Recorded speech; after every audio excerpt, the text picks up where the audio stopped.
So another Andy B 2-minute video, and I've called this one Whiplash Weather, simply because I was sitting in our lounge the other morning, desperately trying to have a quiet time.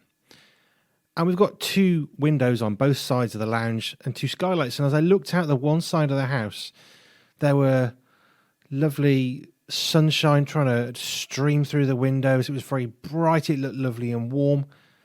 When I looked out the other side of the house through the left-hand window, from my perspective, all I could see was dark clouds and grey and dull, and I was expecting a downpour of rain, and I just put my washing out.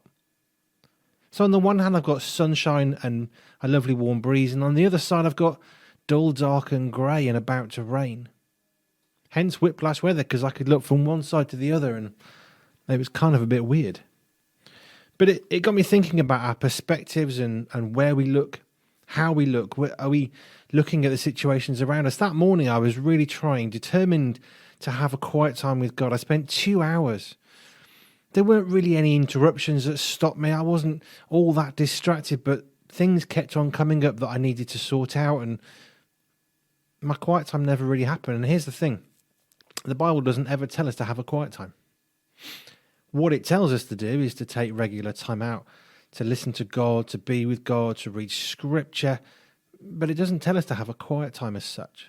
And I was beating myself up. I've got to have this quiet time, but since there's no prescription or formula for what we're supposed to do or how it's supposed to look, I really shouldn't have been beating myself up, and I was getting more and more looking at the dark window.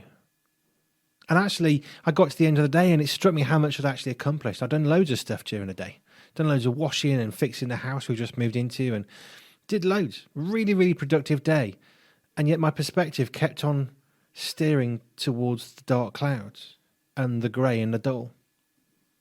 So my thought for you today with this is we cannot serve 2 masters. I couldn't look to the left and to the right.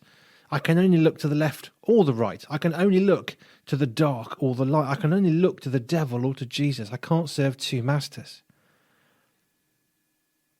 So we need to be careful with whatever we're doing, however successful or unsuccessful we're being, that we're looking the right way, which means looking towards Jesus Christ, towards that light and that hope. Just a thought.